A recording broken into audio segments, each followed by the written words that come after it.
Namaskar, I am Harsh Patel, founder of TradeZone Research, a SEBI registered research analyst. Today we'll be talking about what is happening in Nifty on the longer time frame. Generally क्या होता है हम early time frame पे ज़्यादा focus रहते हैं because of day to day trading and उस context में हम भूल जाते हैं कि वीकली चार्ट्स पे क्या हो रहा है या लॉन्गर टाइम फ्रेम में क्या हो रहा है। फॉर एग्जांपल एक ट्रेडर जो आर्ली चार्ट या 5 मिनट चार्ट देख रहे हैं उन्हें बहुत ही प्रॉब्लम होगा to understand uh, the size of impact, right, that we are seeing right now। क्योंकि क्या होता है व्हेन आप 5 मिनट के चार्ट में देख रहे हो वो आप बहुत ही जूम करके देख रहे हो। तो अगर आपको बड़ा पिक्चर देखना है तो you have to zoom out first, right. आप जूम इन करके बड़ा पिक्चर नहीं देख सकते हैं।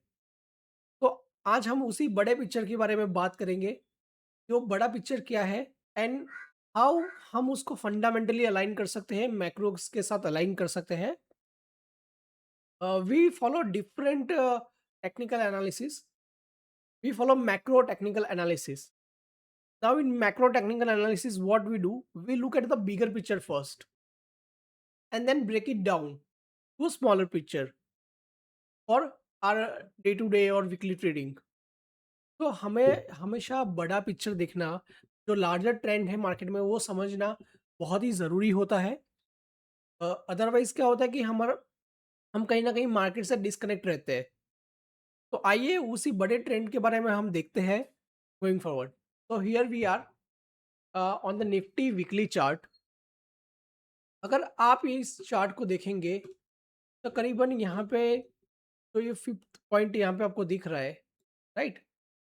दिस पॉइंट हियर ये है 21,233 का लेवल है आसपास, ठीक है। ये लो था। Then second low was here last year in April 2025।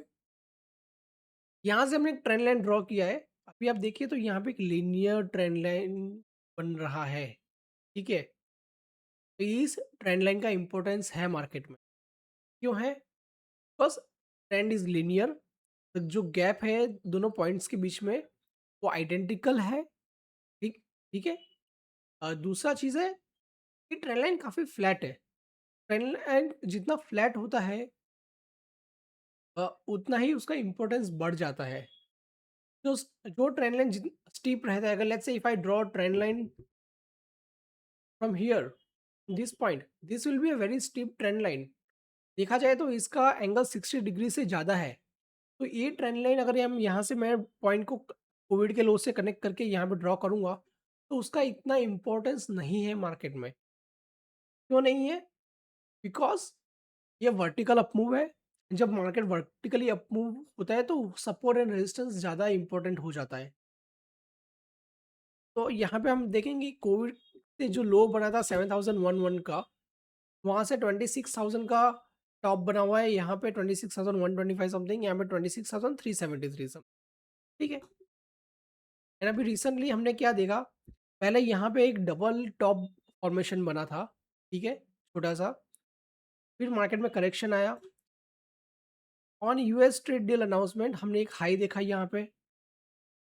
अब ये हाई जो है ग्रेजुअली वहाँ से मार्केट नीचे आने लगा और वो हाई जो उसका वैली लो है दैट इज 24,450 है, सॉरी 571। 24,571 यहाँ पे ब्रीच हो गया।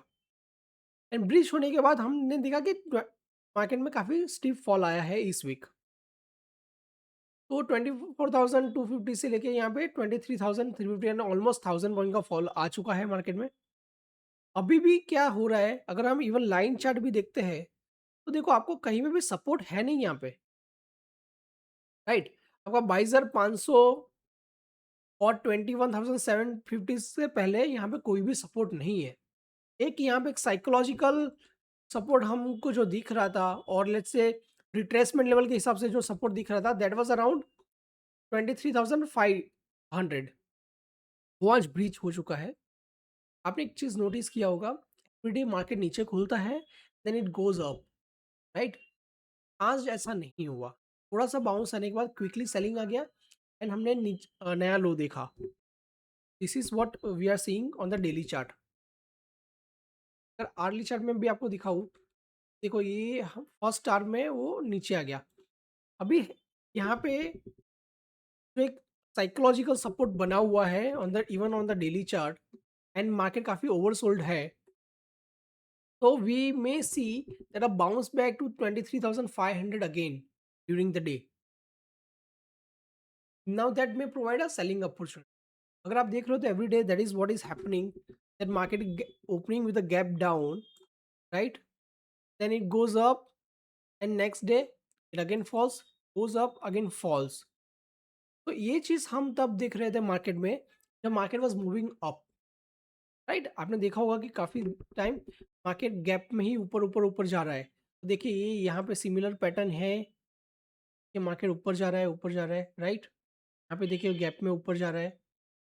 That is what we have been seeing in the up trend. Now when the down trend has started, we are seeing similar action, बस वो इनवर्स है।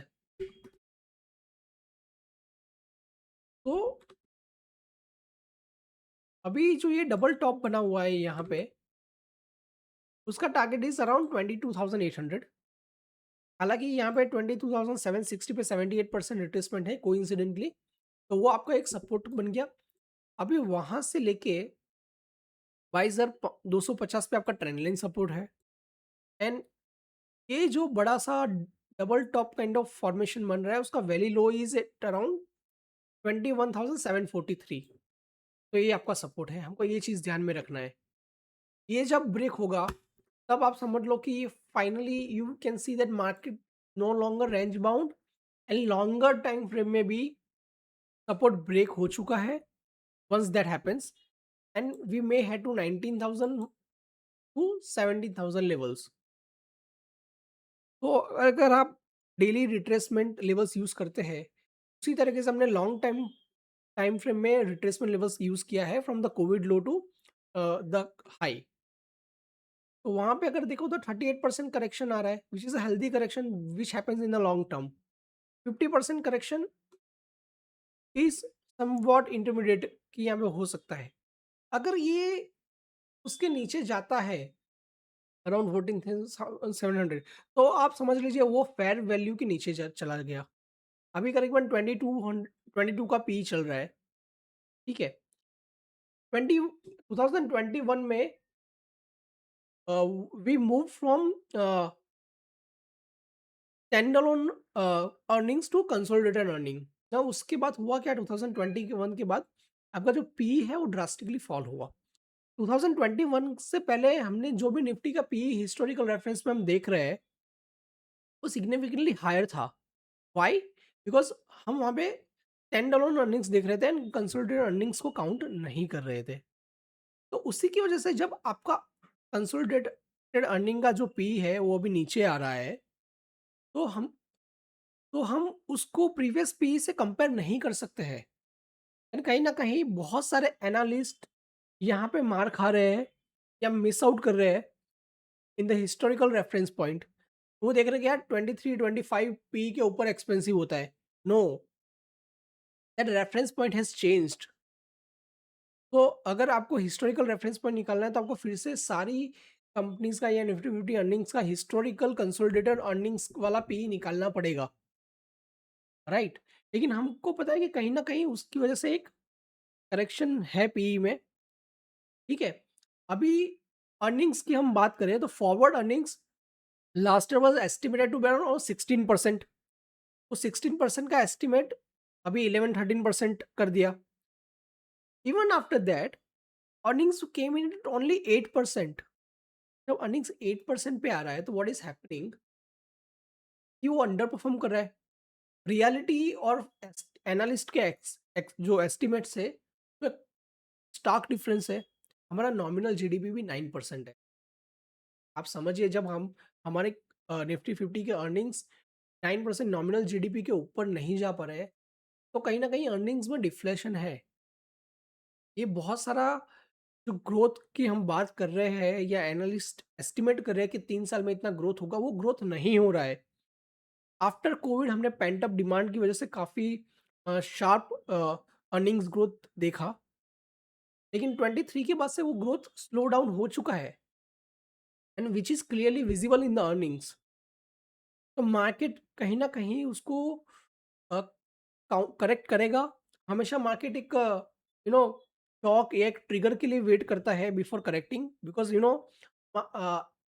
it's a common human mentality, or let's say general human mentality, to always believe all is well, right? What is wrong? Why to sell? So these kind of questions are general investors uh, keep on asking, what is wrong? Why to sell? In the long term, it makes money, right?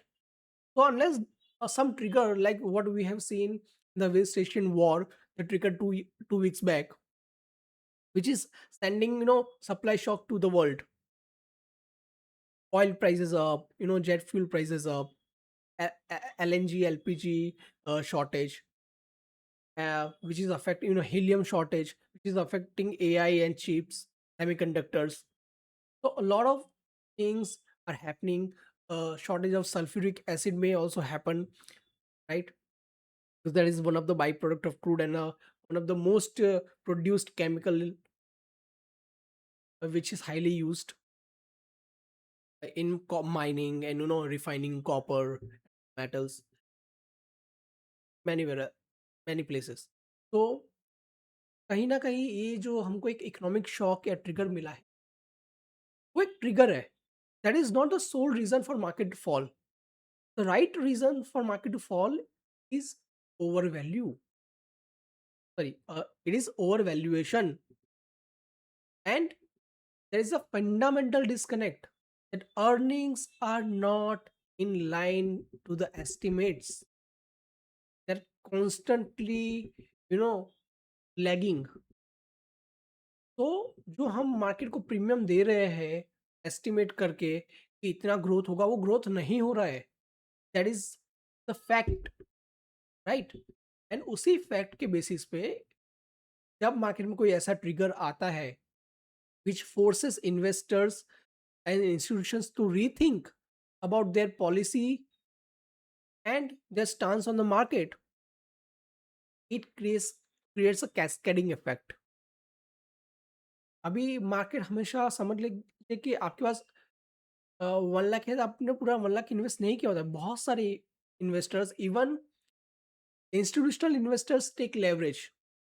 तो जब वो deleveraging होगा, तो उसका भी market पे impact आएगा। तो हमको ये सारी चांस देखते हुए आवर व्यू इज निफ्टी में head to 19,000 once 21,700 is breached.